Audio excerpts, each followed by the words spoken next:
विधानसभा आणि लोकसभा निवडणुकीमध्ये मुस्लिम उमेदवार न देणाऱ्या भाजपनं महापालिका निवडणुकीसाठी आपलं धोरण बदललेलं आहे। महापालिका निवडणुकीमध्ये भाजपनं अनेक शहरांमध्ये मुस्लिम उमेदवार दिल्याची आता माहिती समोर येते। इकडे सोलापूरमध्ये भाजपनं प्रभाग क्रमांक 20 मध्ये 3 मुस्लिम उमेदवारांना निवडणुकीच्या रिंगणात उतरवलंय।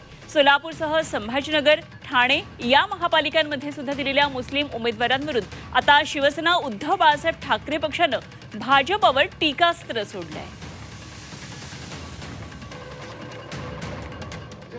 भारतीय उमेदवार तर उभे केलेत, मात्र अनेक महापालिकांमध्ये मुस्लिम भागामध्ये त्यांनी उमेदवारच दिले नाही असं स्पष्ट झालं।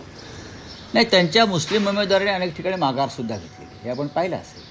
त्यांनी मुस्लिम उमेदवार नक्कीच दिले आहेत, पुण्यात दिलेले आहेत, संभाजीनगरला दिलेले आहेत, नाशिकला दिलेले आहेत। आता त्या राणेपुत्रांना सांगा काय करणार तुम्ही, सांगा, तुम्ही त्यांना विचारा, एवढा तुम्ही द्वेष करता मुस्लिम समाजाचा, पण शेवटी तुम्हाला मुस्लिम मतांसाठी मुस्लिम उमेदवार त्या त्या भागात द्यावे लागले।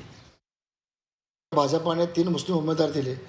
भाजपाने दिलेले उमेदवार असे उमेदवार दिले ज्या ठिकाणी बहुसंख्य मुस्लिम भाग असून भाजपाने असे उमेदवार ठिकाणी का दिले नाही हो, ज्या ठिकाणी इतर समाज राहत आहे, ज्या ठिकाणी भाजपचे उमेदवार निवडून येऊ शकत आहे, अशा ठिकाणी मुस्लिमला दिलेले नाहीत। त्यांनी ज्या ठिकाणी येऊ शकत नाही अशा ठिकाणी त्यांनी मुस्लिमला दिलेले आहेत। सोलापूर महापालिका निवडणुकीच्या या रणधुमाळीमध्ये भाजपने प्रभाग 20 मध्ये तब्बल 3 मुस्लिम उमेदवारांना संधी दिली आहे आणि या संदर्भात राजकीय वर्तुळामध्ये आता भुवया उंचवल्या जात आहेत की एक कडवं हिंदुत्वाचं राजकारण करणारं भाजप आता मुस्लिमांना आकर्षित करत आहे आणि या अनुषंगानं हे 3 उमेदवार दिल्यामुळे एक वेगळा संदेश भाजपाच्या अनुषंगानं सोलापूरच्या राजकारणात दिला जात आहे।